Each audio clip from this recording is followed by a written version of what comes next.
Honor is about to launch the new Honor 300 and has already shared some official images because it has started the pre-sale process in China. It is curious because globally we are just enjoying a little bit the Honor 200 and Honor 200 Pro, but in China there are already a few days left to go on sale complete this new series.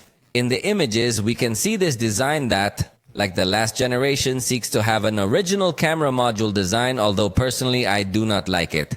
It is asymmetrical, slightly loaded to the right, where we find a slightly larger protrusion of the contour, although the design of the back cover looks nice as if it was painted with a brush. There will be a purple, black, and green edition, but there will also be special editions, one called Mountain Ash and one more in white color that also looks as if it was painted with brushes. The official presentation of these devices will take place on December 3rd, but pre-registration is already open for those who want to purchase them. It is expected that this device, like the last generation, will have a primary focus on portrait photography.